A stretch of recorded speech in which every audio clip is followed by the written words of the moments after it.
네, 중국과 일본이 수교 53년 만에 최악의 외교전에 돌입했는데요. 취임 한 달 만에 다카이치 일본 총리의 외교력이 시험대에 올랐습니다. 급변하는 동아시아의 외교 지형 속에서 우리가 국익을 위해서 취해야 할 외교 전략은 무엇일지 짚어보겠습니다.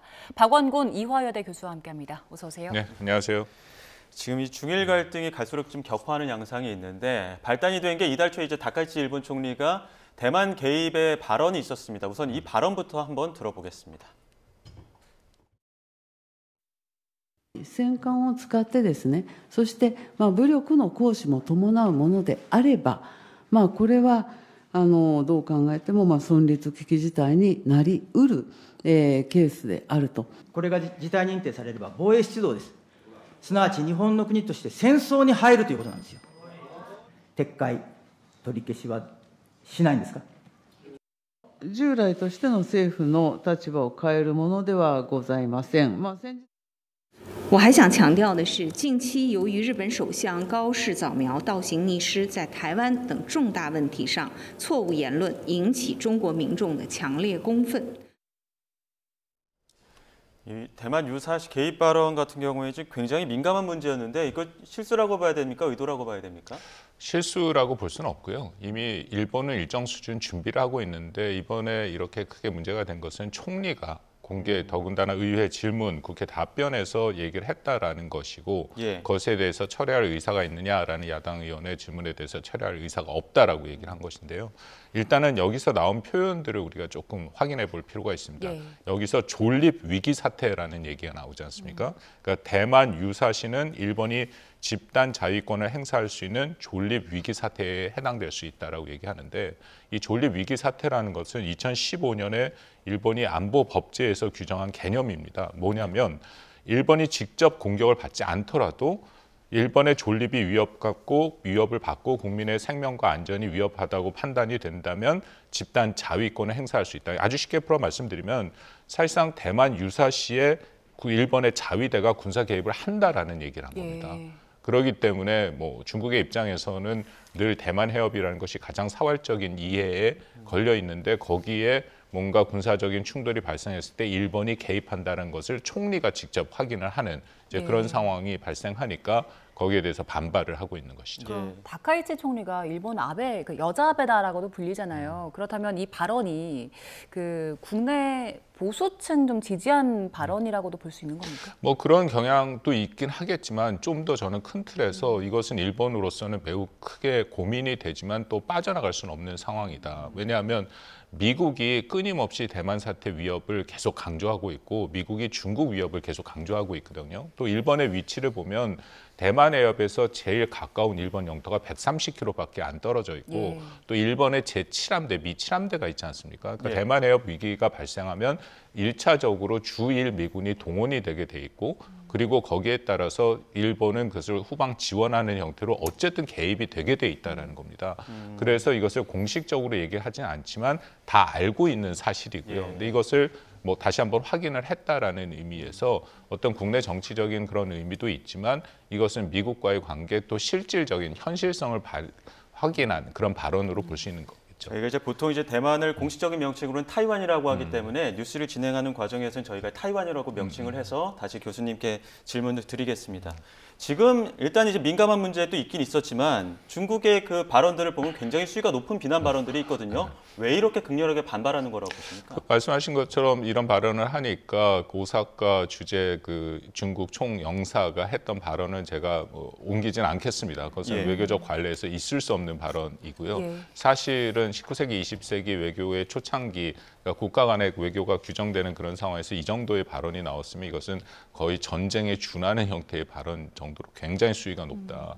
그러니까 그만큼 중국은 굉장히 사활적 이해입니다. 그래서 타이완 문제만 나오면 어떤 형태로든지 여기에 대해서 문제를 제기했고요. 예를 들어서 우리도 한국도 이전 정부에서 입장이 한번 나온 적이 있었는데 타이완에 대해서 힘을 통한 현상 변경을 반대한다라는 정부 입장이 나왔더니 중국에서 공식적으로 불에 타 죽을 것이다라는 또 굉장히 거친 표현이 나왔거든요.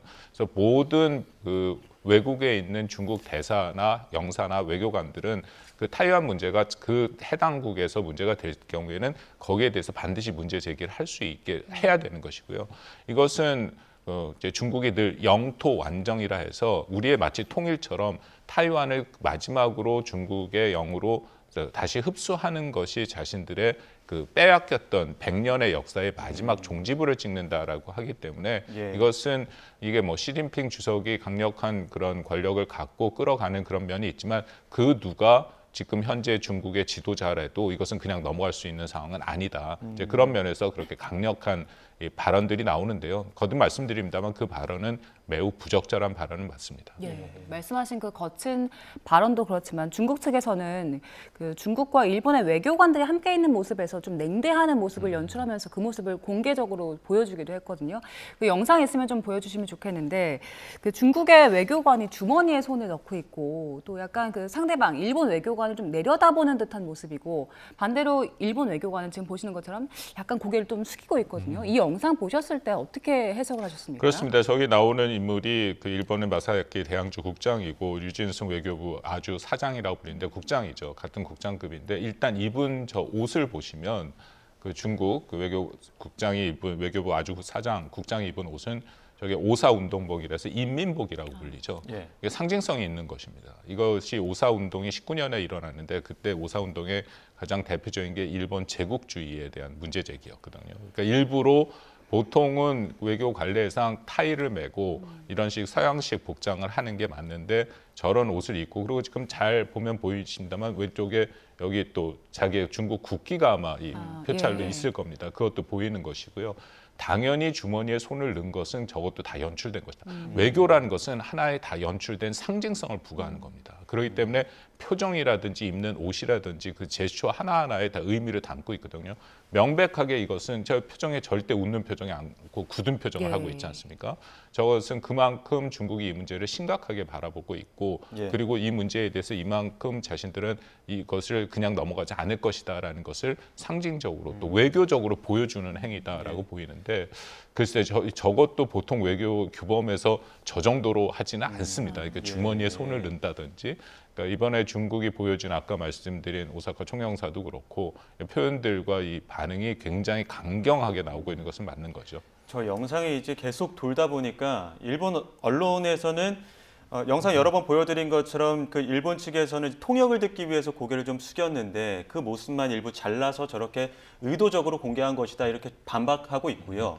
일본 정부 입장에서는 공식적인 입장을 하지 않고 있는데 지금 신중한 입장을 보이는 일본 정부의 태도에 대해서는 어떻게 보십니까? 일본은 보통 일본의 외교의 특징이 그렇습니다. 보통 그 웬만하면 타협을 보려고 하는 그런 것이지 저쪽에서 강경하게 나온다고 반드시 강경하게 받아치지는 않거든요. 예. 일단은 좀 호흡을 가다듬고 하는 모습들이 보이고 있다. 그렇지만 일본 내에서도 여론은 좋지 않습니다. 그러니까 이런 식으로 방금 말씀하신 것처럼 중국이 의도적으로 편집을 해서 마치 자신의 국장이 일본 국장이 고개를 숙이는 이제 그렇게 사과를 하는 모습 같은 걸 연출한 거에 대해서는 매우 불편한 기색을 갖고 있고요. 아까도 말씀드린 그 특히 오사카 총영사의 그 발언에 대해서는 매우 부적절하다는 게 일본 내 여론이고 지금 전체적으로 중국 내 여론도 그렇습니다만 일본 내 여론도 중국에 대해서 굉장히 반감을 갖고 있기 때문에 이것은 사실은 국가 간에 이런 갈등이 있을 때는 국가의 지도자들 또 그 관련된 관료들이 문제를 사실 저거 간 것도 문제를 해결하러 간 거였거든요. 예. 어떻게든지 더 확전하지 말자라는 해결에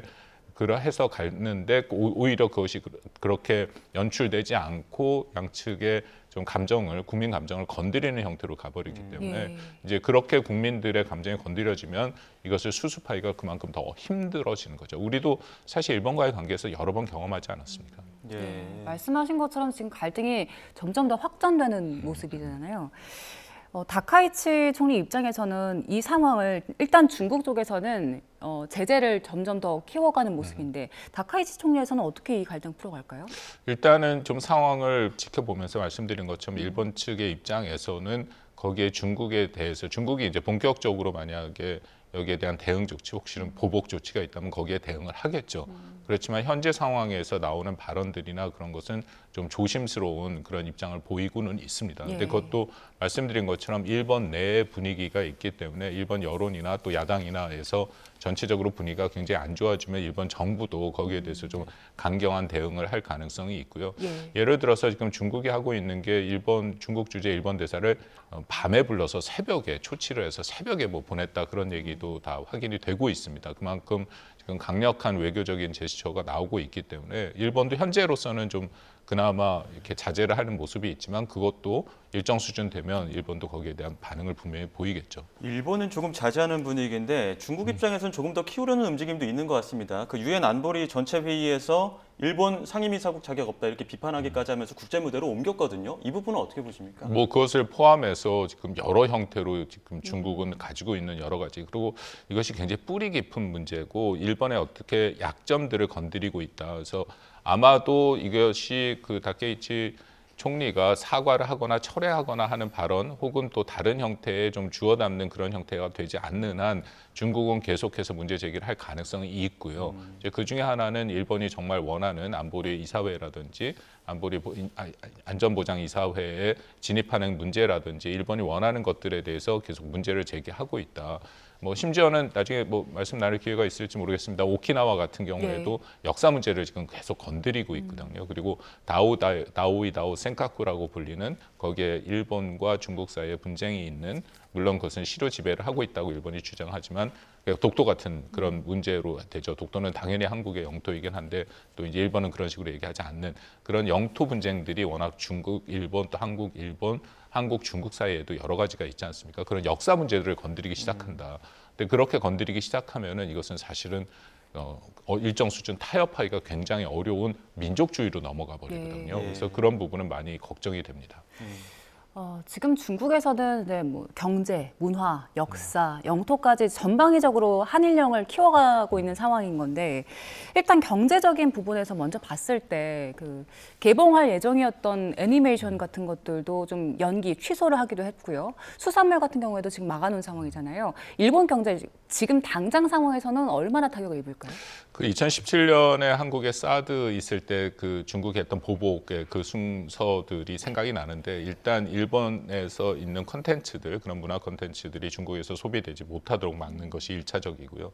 그다음에 이제 이미 여행객 같은 경우에도 뭐 한 49만 그런 석 정도가 되는 비행기가 취소가 됐다라는 얘기가 있고, 왜냐하면 일본 여행 같은 경우에도 일본 내에서 외국 여행객 넘버 제일 많이 오는 게 중국인입니다. 그래서 만약에 중국이 한국의 사드처럼 그런 그 관광객들을 완전히 멈추게 한다면은 그것은 연간 한 2조 엔, 한국 돈으로 18조 7,400억 원 정도의 손해가 나는 것이고요. 이것을 일본 노무라 연구소에서 그 분석을 해봤더니 중국 관광객이 완전히 감소할 경우에 일본 GDP의 0.36% 정도가 줄어들 것이다. 근데 그런 문제가 있긴 하지만 또 한국이랑 좀 다른 게 일본은 일본 내에 국내 내수 여행이 워낙 또 활성화가 되어 있습니다. 그렇기 때문에 그 중국 관광객이 오는 것이 안 오는 것이 여행계에 적지 않은 타격이 되긴 하지만 그래도 그 나름대로 버틸 수 있는 수준은 있다. 근데 가장 심각한 문제는 결국은 2010년에 경험했던 히토류죠. 그러니까 히토류를 막는 그런 그 조치까지 간다면 거기에 대해서는 일본의 입장에서는 되게 크게 뭐 문제가 될 수밖에 없다라고 보는 게 맞습니다. 경제적인 제재를 이제 전반적으로 짚어주셨는데 구체적으로 하나씩 조금 더 들여다보겠습니다. 특히나 이제 수산물 금지, 수입 금지 조치에 대해서는 에이펙 회기로 재개됐다가 보름 만에 다시 금지가 됐거든요. 이러다 보니까 여기 좀 상징적인 의미를 부여하는 것 같더라고요. 예, 그렇습니다. 그거는 꽤 오랫동안 후쿠시마 완전 오염수 때문에 완전히 재개를 안 하기로 그렇게 수입을 안 하고 있다가 이번에 좀 다시 재개를 하기로 했는데 5일 만에 다시 그렇게 안 하기로 했다라고 얘기가 나오니까 이제 그 문제는 당연히 이번에 다케이치 총리의 그런 발언에 영향을 볼 것이다. 이것은 꽤 오랫동안 중국과 일본 사이에 그런 수산물 수입에 대해서 서로 간에 논의가 되어 왔습니다. 한국도 여기도 우리도 관련이 있었고 해서 끝까지 수입을 하지 않은 몇 개 남지 않은 국가였는데 일본의 입장에서는 상징성이 크죠. 자신들의 그런 것이 오염수 문제가 이제 더 이상 문제가 되지 않는다라는 것을 실질적인 경제적인 효과와 더불어서 보여줄 필요가 있기 때문에 마지막 남은 중국과의 잘 합의가 됐는데 이제 중국이 다시 그것을 이제 거부했기 때문에 그건 경제적인 갈등의 또 여지를 열어놓은 것이죠. 그리고 그 중국과 일본의 교류 행사도 거의 다 연기가 되거나 취소가 됐더라고요.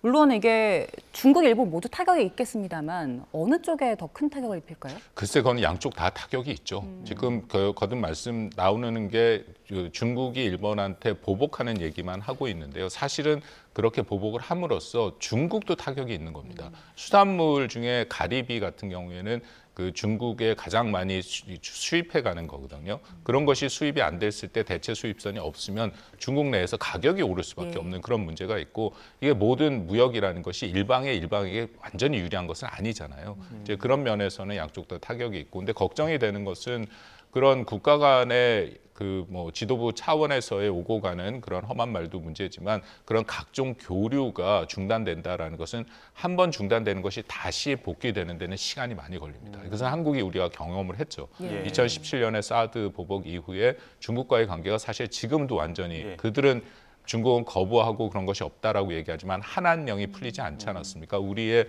한국 문화 콘텐츠가 여전히 중국에서 공식적으로 소비가 되지 못하는 게 벌써 한 8년간 간 그런 거기 때문에, 아마도 이런 식으로 관계가 급속도로 나빠지는 것은 굉장히 빨리 발생할 수 있지만 회복하는 데는 굉장히 어렵다. 이제 그런 우려가 있는 거죠. 예, 앞서 잠시 히토류에 대한 이야기도 하셨습니다만, 일본 입장에서는 그 히토류 제재가 가장 부담스러운 제재가 될 수도 있는데 이거까지도 갈 수 있을 거라고 보십니까? 그러니까 2010년에 기억들 하신 분 계시겠지만, 그 당시에도 이제 산카쿠 다오이다오 해서 그 중국 선장을 일본 경찰이 체포를 했죠. 이제 거기에 대해서 보복 조치로 히토류 수출 금지를 했더니 사실 일본이 거기에 대해서는 금세 손을 들었습니다. 그만큼 중국의 히토류에 대해서 의존도가 높았고, 이것은 최근에 미국과 중국, 공교롭게도 우리 경주에서 단판을 질 때도 히토류 문제가 가장 핵심이었다. 근데 일본은 그 전에 비해서 그래서 중국에 대한 히토류의 비중을 줄이는 작업을 해온 것은 맞습니다. 그래서 현재까지 보면 2024년 기준으로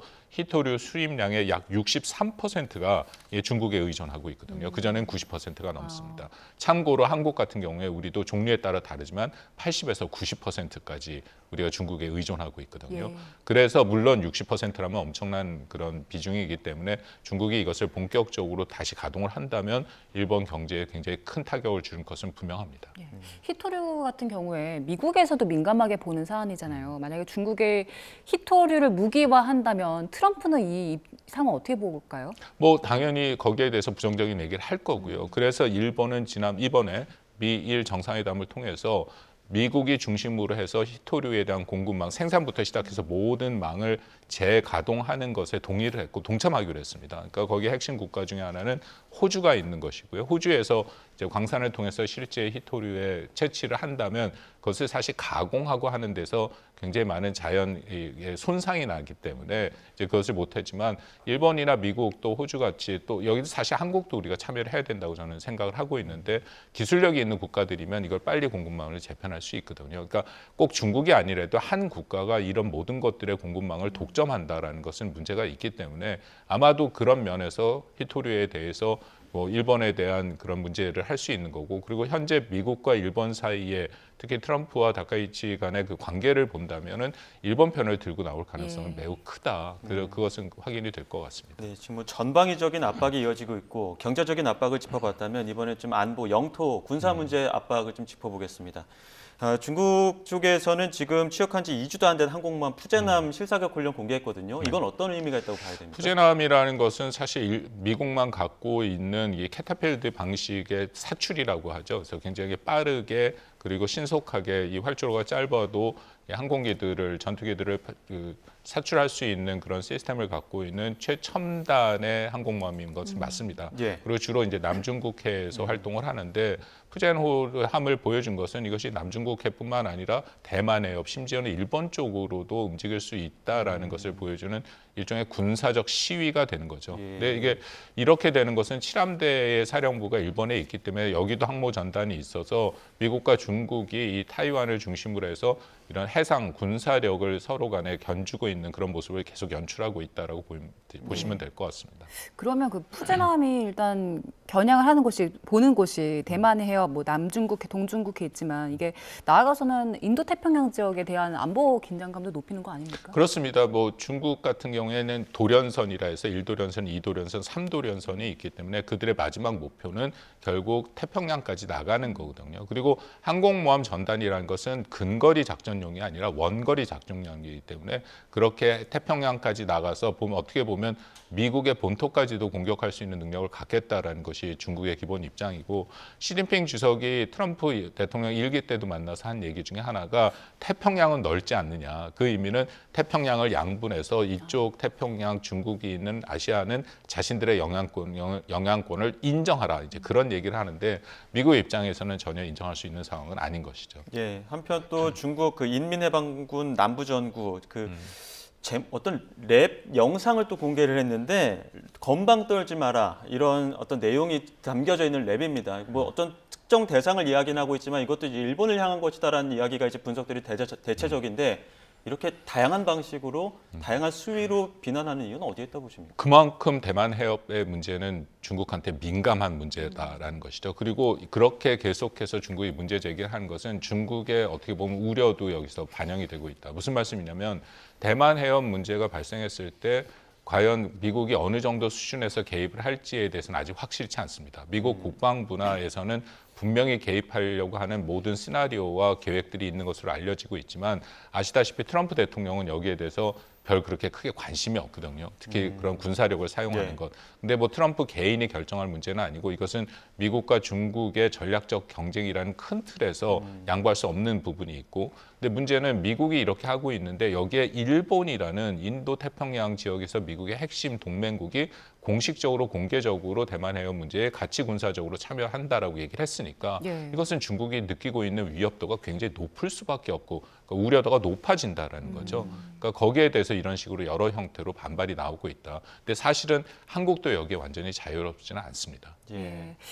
우리나라는 이쪽에서 자유로울 수 없다는 점이 어떤 점에서 그런 겁니까? 우리도 뭐 최근에 SCM도 나왔고 예. 팩트시트에도 나왔습니다만 거기에 동맹 현대화라는 것이 있지 않습니까? 그간에 한국에 주둔하고 있는 주한 미군 같은 경우에는 이 북한의 위협이라는 곳에 단독으로 북한 위협의 단일 목적으로 주둔했죠. 북한 위협 대비라는.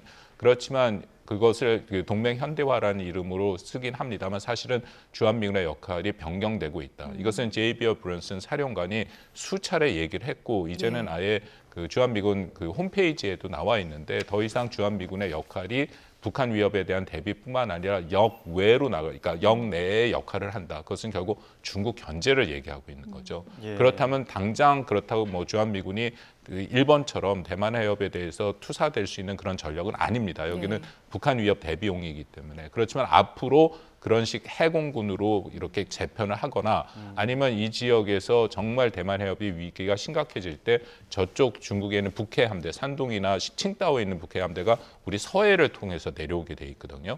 거기에 대한 군사 작전을 할 가능성이 있다. 그렇기 때문에 이 대만 해협 위기의 여러 가지 문제는 한국과도 직접 연계된 문제입니다. 그래서 우리한테도 뭐 이번엔 거의 공개적으로 이번에도 팩트시트에도 나오고 SCM에도 나왔는데 대만 해협 문제가 거의 계속 들어가 있지 않습니까? 예. 그러니까 우리도 미국이 그런 식으로 협력을 이미 요청해 왔고 여기에 우리의 입장을 계속 물어오는 것은 사실이고요. 더불어서 한미일이 3국이 협력을 하고 있는 이 시점에서 이 대만 해협도 굉장히 중요한 협력의 대상이 되는 거죠. 이 과거사 문제 같은 경우에는 우리도 굉장히 발끈하는 문제고 주제지 않습니까? 민간 측면에서도 굉장히 반박이 많은 내용들인데 중국이 과거사 문제도 건드렸습니다. 그 오키나와 옛 이름 류큐라고 하는데 과거에 우리에게 조공바치던 곳이다 이렇게 또 얘기를 하면서 다시 한번 강제 병합 문제 들여다봐야 된다 이렇게 얘기하더라고요. 그러니까 전방위로 지금 다 건드리고 예. 있다라고 봤는데 오키나와 류큐의 하나의 왕국이었죠. 독립을 유지하고 있다가 이제 일본령으로 들어가는 그 역사가 굉장히 복잡한데요.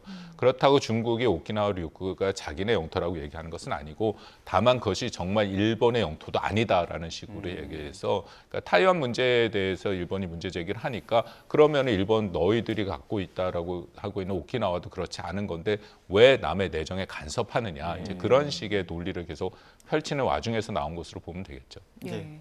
그 우리나라 국정원에 해당하는 중국의 국가안전부가 몇 년 동안 그 일본의 간첩 사건들을 적발했다 이렇게 공개를 했더라고요. 근데 지금 중국의 반간첩법이 강화된 상황이잖아요. 그래서 이렇게 중일 갈등 지속이 된다면 이 간첩 사건 카드를 중국 쪽에서 꺼내들 수도 있다 이런 전망 나오더라고요. 그건 거의 마지막 카드가 되겠죠. 마지막. 예, 왜냐하면 반간첩법이라는 게 말씀하신 것처럼 정확한 내용이 없기 때문에 사실상 얼마든지 그것으로 문제 제기를 할 수 있다라는 것이고 그렇게 돼서 만약 일본인들이 중국에서 억류되거나 재판에 회부되는 그런 상태가 온다면 이것은 정말 최악의 상황으로 빠지는 거죠. 우리도 한번 생각해보고 우리 국민이 정말 간첩 활동을 하지 않았는데 그게 굉장히 애매한 규정들이거든요. 뭐 산업 분야에도 다 포함이 돼 있고 예. 그래서 계속해서 중국에 억류가 된다면 우리도 가만히 있을 수 있는 상황은 아닌 거지 않습니까? 예. 이제 그렇게 되면은 또 거기에 상응하는 조치로 중국인들이 일본에 있는 중국인들이 억류될 가능성이 있고 그것은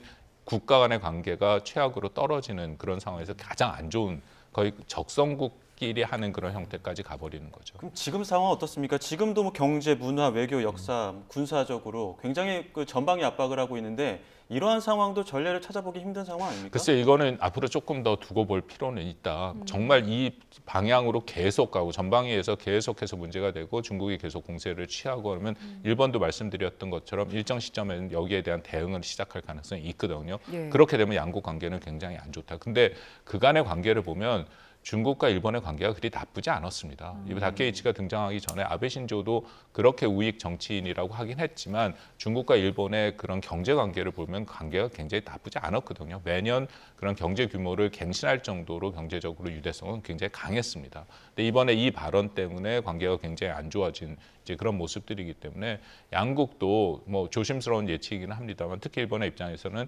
일정 수준 그 부분에 대해서 좀 타협을 하려고 하긴 하겠죠. 그렇지만 가장 큰 원칙인 이런 아까 처음 시작했던 다케이치 총리가 얘기했던 이 문제에 대해서는 자신들의 입장을 철회하지는 못할 가능성이 크다고 생각합니다. 타이완 발언 철회하기는 어려울 것이다. 어렵다고 생각합니다. 예. 예. 그러면 지금 중국과 일본 외교 채널은 좀 가동이 되고 있습니까? 대화가 오고 가나요? 이 부분도 좀 걱정이 원래 그 외교 채널이 대화가 되니까 이제 국장급이 가서 서로 얘기를 하려고 했는데 이런 형식으로 나온다면은 이런 고위급에서 혹은 실무급에서의 대화가 끊길 가능성이 굉장히 커지는 거죠. 이제 그렇게 되면 서로 간에 사실상 이제 갈등이 시작이 되면은 가장 나타나는 우려되는 현상이 이런 대화가 정부와 정부 간의 대화가 끊기는 거거든요. 예. 그렇게 되면은 이것을 통제할 수 있는 방법이 좀 약해지는 것이고 그럴 경우에 어떤 제3국이 좀 중재를 하면은 그 부분이 괜찮긴 한데 지금 중재를 할 만한 국가도 없죠. 왜냐하면 미국 같은 경우에 중국과의 관계가 있기 때문에 중재하기도 애매한 상황이고